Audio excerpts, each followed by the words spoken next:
Hey everyone, it's Adam Grant. Welcome back to ReThinking, my podcast on the science of what makes us tick. I'm an organizational psychologist, and I'm taking you inside the minds of fascinating people to explore new thoughts and new ways of thinking. My guest today is Brian Little. In 2001, when I was a junior in college, I signed up for his personality psychology class, and it changed the course of my life. I was mesmerized by his deep insight, his boundless curiosity, and his care for his students. Brian is the reason I became a professor and a psychologist. I couldn't think of a more meaningful career than trying to pay forward what I'd learned from him. 15 years later, I got to open for him on the TED stage. Brian's TED Talk on the puzzle of personality has been viewed more than 17 million times. If you haven't watched it, you're in for a treat. He has a unique ability to make you think as hard as he makes you laugh. Brian is the best-selling author of the books Me, Myself, and Us, and Who Are You, Really? He's won numerous awards for his excellence in teaching at Harvard, McGill, Carleton, and Cambridge, and for his distinguished contributions to personality science. He's best known for his pioneering research on personal projects. Personal projects are the answer to the question, what do you think you're doing? They're your priorities in life, from walking the dog to raising an independent child. Today, we're going to do a deep dive into how your projects shape your happiness. So I love this unscripted podcast format because it gives me an excuse to talk to a fascinating person every week. However, what I really miss is having a co-host who I can banter with. And I don't think there's been an episode yet where I haven't thought to myself, oh, I would love to talk to Brian about this. Oh, isn't that a cool thing? I figured if you're not my co-host, you can at least be my guest. Oh, I thought you were going to segue now into showing who your real guest is. and then we would interview her or him. Yeah. I wonder if we could do an episode where we pick a person who we think is interesting, and we each have a goal of talking to them about the same topic, and then compare what the questions looked like and how we learned different things from the way we engaged. That's actually a fascinating idea. Are you in? Yeah. I have such a vivid memory of having my arm twisted to take your class when I didn't think personality was an important part of psychology, which is embarrassing in hindsight. And being riveted by your ability to captivate an audience, by your wisdom and wit and encyclopedic knowledge, and then being blown away again when I scheduled a short meeting with you and you spent hours asking about my life story. Can I just ask you why? Like, what did you think you were doing? I had taken early retirement and had won a fellowship to go to the Radcliffe Institute at Harvard. And when I had the opportunity to teach a course, I was overjoyed. And I thought, I'll have the chance to actually meet some students who have a glorious past behind them and see if we can keep that going. And it was sort of fortuitous that one of the first who said, can I talk to you? It was a guy called Adam Grant. Now, talk about luck. There's nobody I could have thought of who had more potential. So I was ripe for mentoring students that would explode into productive careers. And you just happened to stumble into that open door. Well, I couldn't be more thankful that I did. And if I heard you right, are you saying that if we had met 10 years earlier, you wouldn't have changed my life? I don't think I would have. I would have been so busy with cumulative students and with my own research and with putting everything into my lecturing that I may not have had the opportunity in my project space to sit down at the faculty club with you and talk about Adam's journey. I don't know whether to be extra grateful because of that or to be really annoyed by the fact that something so important could depend so heavily on chance. Oh, the contingencies of life. I mean, they're stunning, aren't they? Contingency in our lives is absolutely central to my mature view of where personality psychology is right now, that we are looking so hard for causal mechanisms. that we often fail to appreciate how we create the situations that we find ourselves in. But sheer chance comes booming out of the left visual field.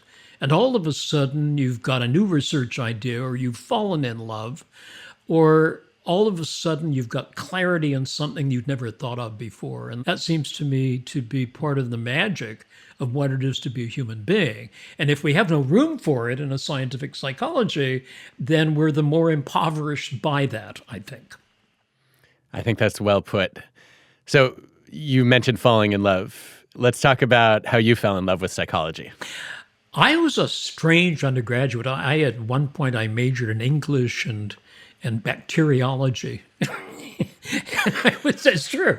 And I was absolutely torn between the arts and the sciences. And I took, in my third year, I guess, a couple of psychology courses that totally hooked me. Neurons in the morning and narratives in the afternoon. And I could draw on Shakespeare to evoke the language of personality challenges. I can draw on some of the biological science that I was interested in to explain the propensities that drive us to act the way we are. And to me, it was just intoxicating. It was also, again, just sheer luck. I had been going into the neuropsych side of things when I discovered this book that had been misshelved that was supposed to be the anatomy book on the brain. And in fact, it was George Kelly's Psychology of Personal Constructs. And I sat down on the floor in the library and read it and couldn't put it down and changed my views right there. That I wanted to go into psychology, but not neuroscience so much as the study of personality. So again, fortuity, luck, a misshelved book.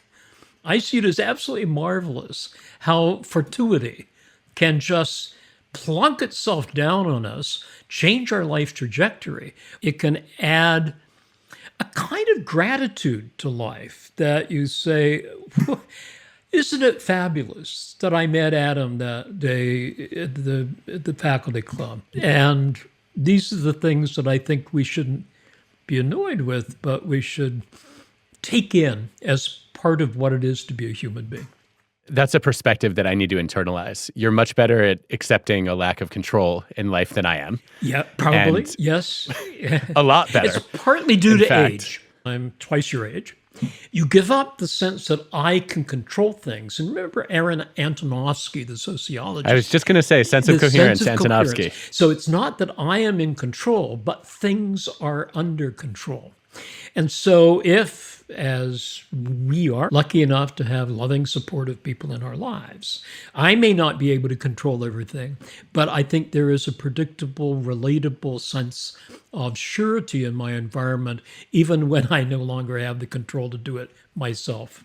There's a part of me that when I hear about the importance of serendipity in life, I think, well, that's unfair because many people miss out on those chance connections. Right. And it's also frustrating because I can't plan to create more of them. And what you're saying is there will be enough of them. Yes, that's a good way of putting it, Adam. Yeah. Sufficient unto the day. I loved how when you introduced personal projects, you opened my eyes to the possibility that personality was not just the traits we have, but it's the choices we make and the things we do. We need to look at what in John's life, in Joanna's life, is the meeting point of her propensities and her predicament of the time, her situation at the time. And that has occupied me for the last 123 years now. The phrase that always sticks with me that you coined was that they capture both our trivial pursuits and our magnificent obsessions. How many projects does a typical person have and what are they like? Yeah, people generate about 15 different projects. If we give them 20 minutes to sit down and the range of content is quite stunning. I use the term trivial pursuits because some of them clearly seem to be trivial, like pick up my shoes from the shoe repair place. But it didn't take long for us to realize that those trivial pursuits may, from the perspective of the pursuer, be pretty consequential. The best example I can use is, the project of put out the dog into the backyard.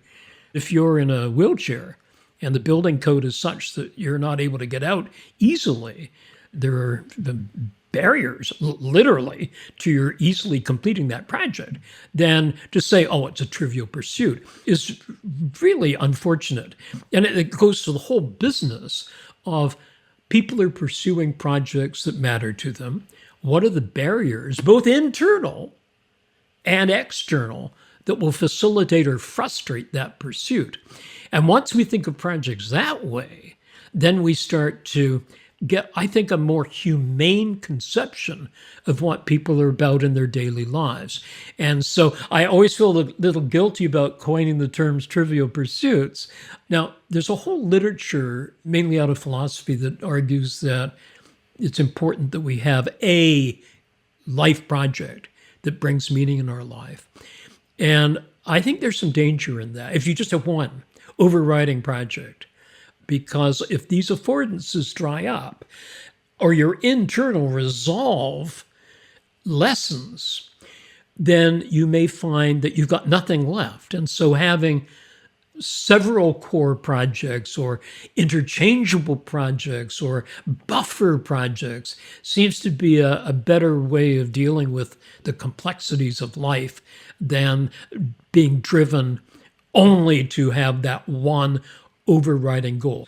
I think psychologically, if you have vested everything in one project and you're rigidly unable to dissociate from that project when things are going wrong, then problems may be ahead. We know that depression can arise out of that, as Eric Klinger taught us, and so on.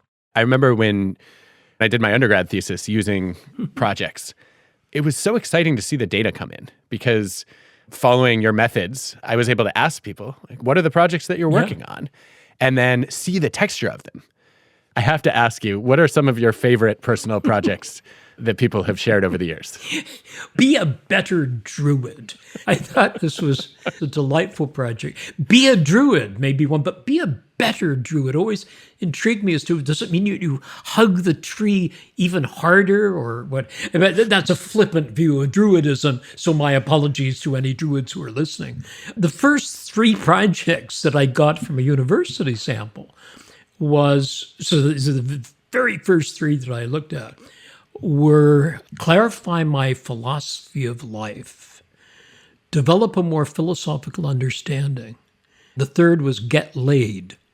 And I thought, well, that sort of captures the ecosystem of college life in the days when I was carrying that out. Okay, so we all have a range of projects. Understanding what our projects are tells you a lot about how our lives are going.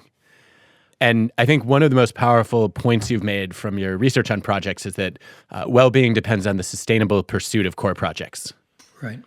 What are the features of projects that are most relevant to well-being? There are 5 that I, over the years, settled on.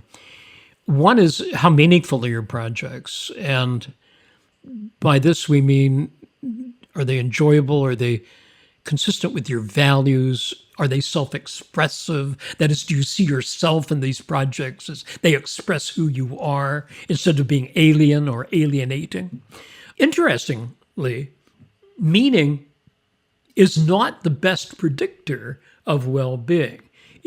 In order to see how meaning plays out in our lives, you need to take a second of the 5, which is the manageability of your projects. So you can have deeply meaningful projects, but if they're low in likelihood of successful completion, what we call efficacy, control to an extent, or a sense of coherence over them, adequate time, these are the manageability functions. So core projects that are meaningful but are also high on manageability are conducive to well-being. If they are not manageable, meaningful projects do not add to predicting your global subjective well-being. So we should beware of purpose without the potential for progress. Absolutely. The single most important dimension out of personal projects in predicting various outcome measures like health and well-being and happiness is the sense of efficacy, the likelihood that you perceive successful completion of these projects.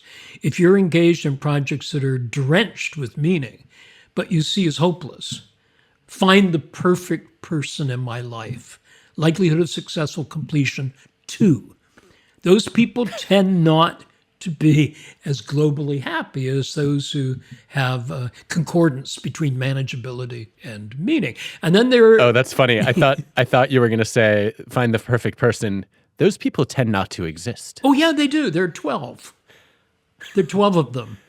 Oh, you haven't learned that yet. That's my next year's seminar, Adam. You must sign up for it. The 12 perfect people in the world. Oh, where were we? Okay, so we have meaning and manageability needing to go hand in hand in some ways. Right. And the third of the 5, I used to call it community, but we now call it connection with others. Not connection between projects, but connection with other individuals. And there are 2 components of that, one of which has become based largely on your work. Originally, we thought connection in your projects was how much support you get from them. So you could have meaningful and manageable projects, but nobody gives you credit for them.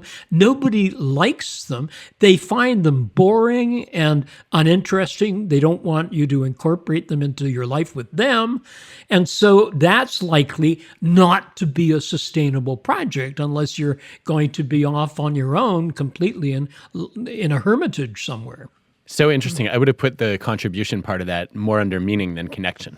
Oh, how interesting. But it may be both. All right, we'll have to follow up on that one. For sure. Next Thursday at 4 o'clock. Yeah. It's not in my calendar. I think a lot of people would stop here and say, if I have projects that are meaningful and manageable and that connect me to other people, I'm good. And you say not so fast. There are 2 dimensions that remain. One is positive affect and the other is negative affect. If we put it simply, the relative preponderance of positive emotions in your projects is going to make them more sustainable. Clearly, you can have meaningful, manageable, supported projects that matter to other people, but if they're unrelentingly stressful for you, they're not going to be sustainable. You're going to burn out. This was a big aha moment for me back when I was in college. I remember at the time, reading your work on projects and saying, okay, I would love to study this, but also this is really relevant to my life. So I made a list of my projects. I started rating them on meaning, manageability, connection, and I felt like things were going well. And then I discovered that some of my most meaningful projects were among my most stressful ones too, which I think is a common experience for a lot of people. Mm-hmm. And I was puzzled at first. Why is that? Like, I chose this project. I love this project. I remember doing this with the decision of, should I give up my diving career?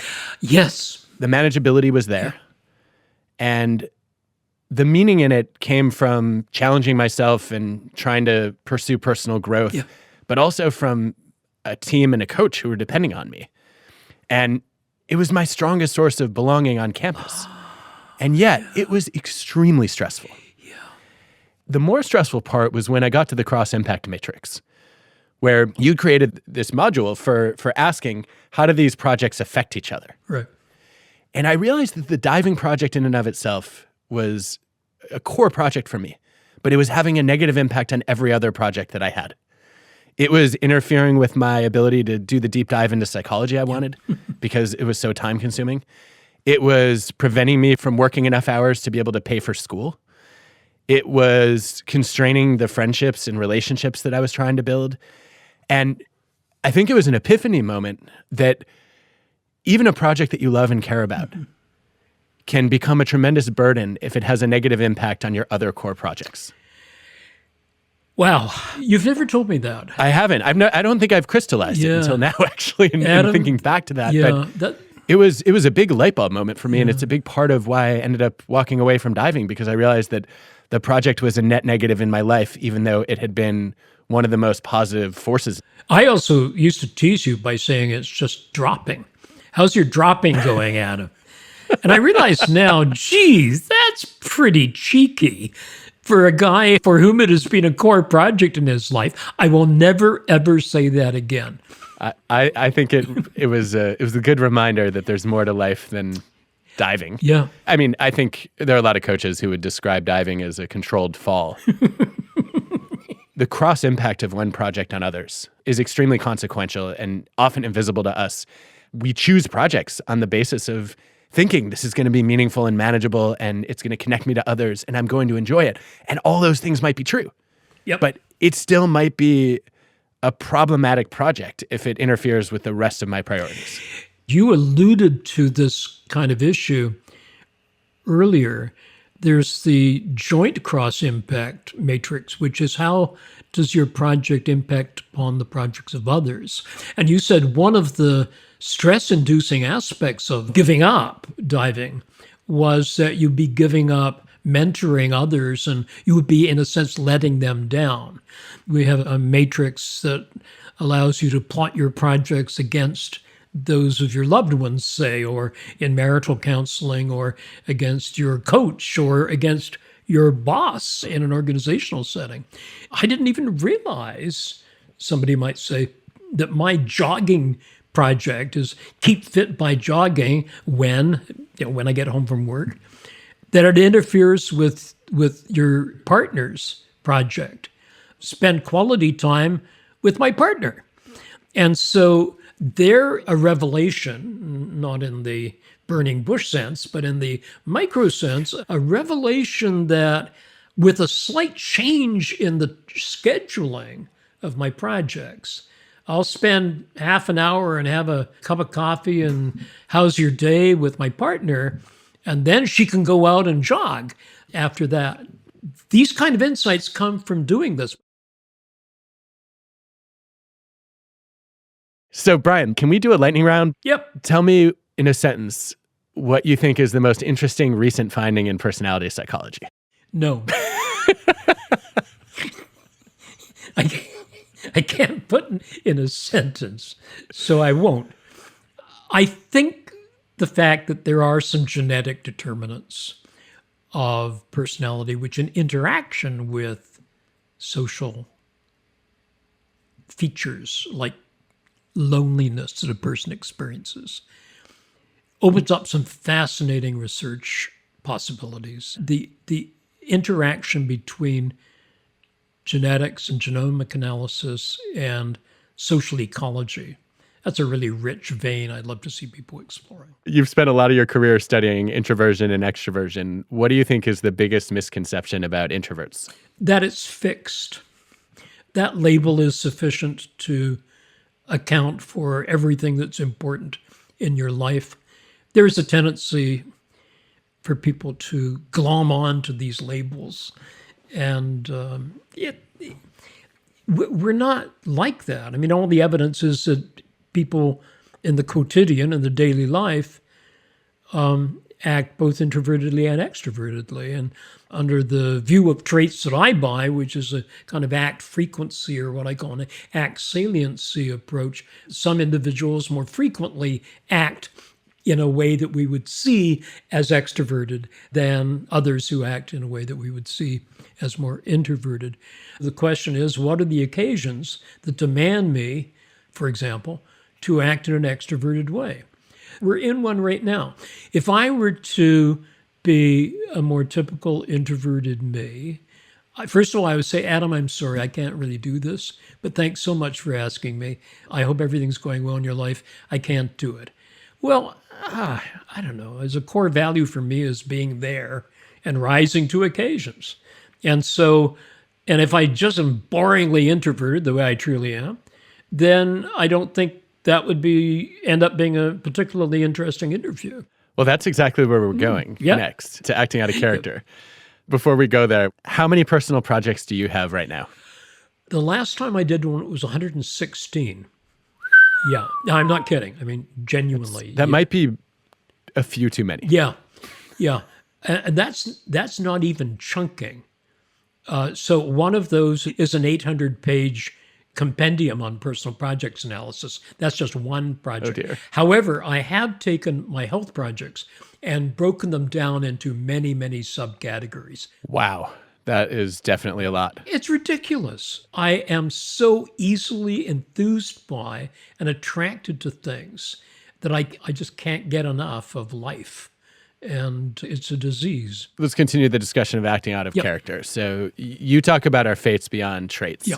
I think this is such a liberating way to look at personality because when we first studied personality in your class, my instinct was to say, I am an agreeable, conscientious introvert. Yep. And what you taught me was, no, I didn't choose those traits. I have introversion. I feel pulled toward agreeableness and conscientiousness, but what's much more important than my personality is my principles. Mm-hmm. And the projects I've often found the most meaning in are the ones in which I transcend my traits to try to be true to my values. Yes. And for both of us, I think that's teaching, which requires us to act somewhat extroverted despite being introverts. Yep. As an agreeable person, I really like to get along with people. And one of the ways in which I've found myself acting out of character a lot over the past decade in particular is being a good mentor requires me to constantly challenge people. And it requires me to play a more disagreeable role than I might choose for myself. Yeah. But I care a lot about developing my students, just like you do. Also, I think doing whatever this is called, thought leadership, requires me to engage in debates with people who I think are getting the science wrong. And that involves a level of disagreeableness that if I were choosing how I spend every hour of every day, I would not necessarily opt into. Yeah. And yet, I think it's extremely important. What do we know about the consequences of these kinds of decisions to act out of character? I have to say I'm very much the same as you. I'm not as good at acting disagreeably as you are. I find it. Oh, no. I don't know if I want to be good at that. No, but I've seen you in your disputes and debates with people in the media and so on, and you can be tough, and you espouse tough love in a way that I would find difficult. I really appreciate how when you're forced to act out of character and be disagreeable, it can really feel awful.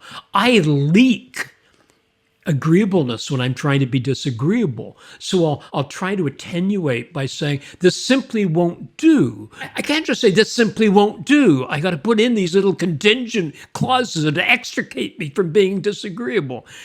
You're better at that than I am. The empirical study of acting out of character with agreeableness, disagreeableness, as far as I know, is not proceeded. So this is speculation. And given what we found with extraversion, I want to be very cautious in saying that we're going to expect this free trait argument to hold. Even with the examples I always gave in the extraversion, introversion, acting out of character scenario, was that introverts will find it very difficult to act extrovertedly and have to find a restorative niche. The empirical evidence is that it's hard for extroverts to act introvertedly all day long in front of a computer when they're dying for social contact and excitement, and they've got to have a restorative niche. And it sure as hell isn't sitting under the tree in the garden. It's going down to the pub or it's going to someplace where there's loud music and they can go, wah! And that's different restorative niches for different people. What would be fun to see is the disagreeable people feel stressed when they have to act agreeable.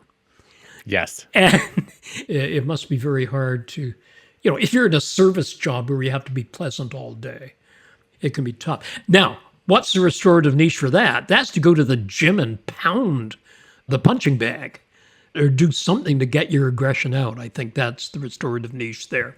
Maybe. Or does venting only fuel those flames? There's an interesting debate on that. That's another debate. Exactly. Oh, God. Something else is just added to my to-do list. Uh-oh. I'm not trying to give you another project, but I'm curious about how this plays out with other traits, too. So I think about, for example, being a relatively emotionally stable person, but having high anxiety. Yeah. Am I acting out of character if I act calm? If I'm too calm for too long, do I feel like I'm no longer myself? Or am I learning to expand my comfort zone and make it second nature? Yeah, that's the toughest one. Remember, we've talked about this before, and I remember saying to myself, Adam's got a really good point there, because intuitively, that doesn't sound right, does it? To say that if I act out of character as a stable person, does that take a toll? I mean, that sounds counterintuitive. I can think of situations in which you were forced to be stable, bite the bullet, stand up and do something where you control your anxiety level. And the restorative niche for you after that is just to cry your eyes out and to emote, probably with another person. I've seen situations where somebody has been what I often call be a big person. And these are sometimes grad students who have to give their first talk at a job talk.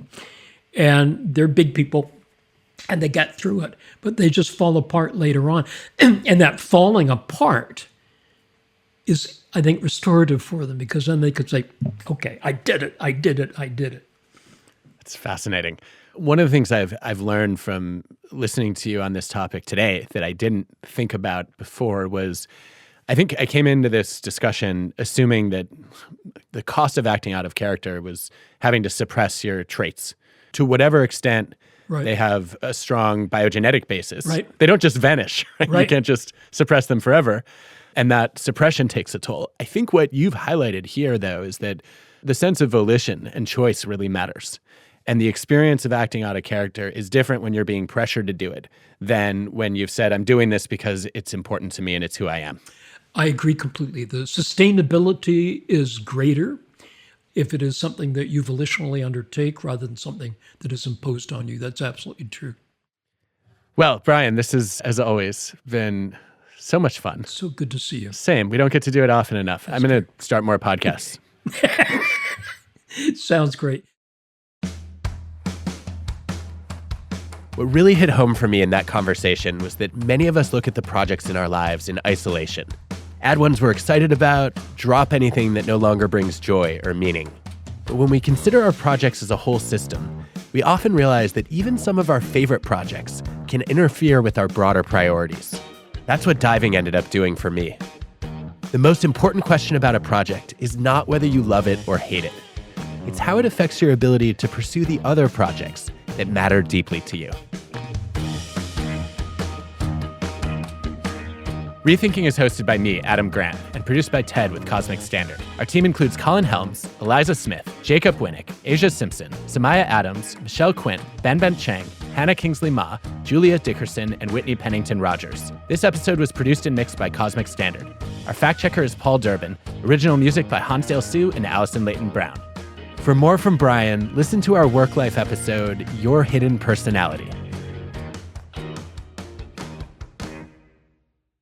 You have been subject to my habit of this ludicrous precision in estimates of quantitative things.